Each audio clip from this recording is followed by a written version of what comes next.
আকাশের দিকে তাকান, কি দেখতে পাচ্ছেন? চাঁদ।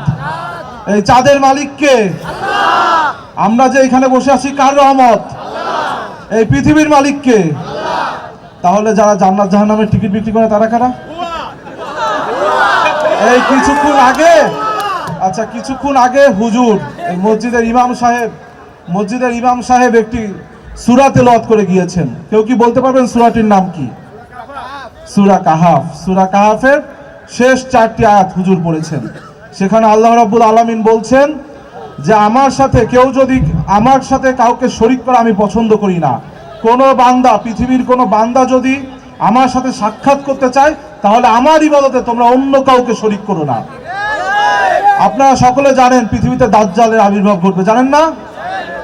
এই দাজ্জাল যখন পৃথিবীতে আবির্ভাব হবে, সে এক হাতে জান্নাত দেখাবে আর এক হাতে জাহান্নাম দেখাবে। কিন্তু সে এক হাতে যে জান্নাত দেখাবে সেইটা হলো প্রকৃত জাহান্নাম, আর সে যে জাহান্নামটি বলবে এটি জাহান্নাম, সেটি প্রকৃত জান্নাত। বিভিন্ন হাদিসে এসেছে যে ওই দাজ্জালের দেখানো জাহান্নামে যারা ঢুকবে তারাই জান্নাতে প্রবেশ করলো। বিজলি কেবলসের স্কিন কোটেড ইনসুলেশন আগুন প্রতিরোধী। বিজলি কেবলস, নিরাপদ আজীবন। বর্তমানে একটি দল সেই দাজ্জাল হিসেবে আবির্ভূত হয়েছে। আপনারা ইতিমধ্যে দেখেছেন তাদের এক হাতে জান্নাত আর এক হাতে জাহান্নাম।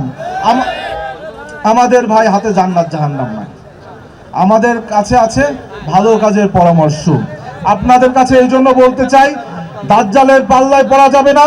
শয়তান দেখলে আমরা কি বলি? আউযুবিল্লাহ বলি না? আর জামাত শিবির দেখতে বলতে হবে নাউযুবিল্লাহ।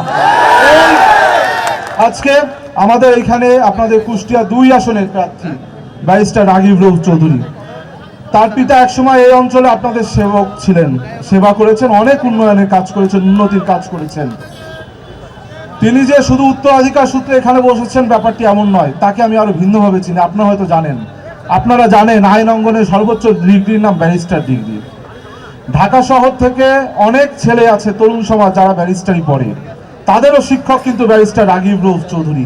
অর্থাৎ সারা বাংলাদেশে যারা প্রখ্যাত আইনজীবী হচ্ছে, ব্যারিস্টার হচ্ছে, তাদের শিক্ষকের রাগিব রউফ চৌধুরী।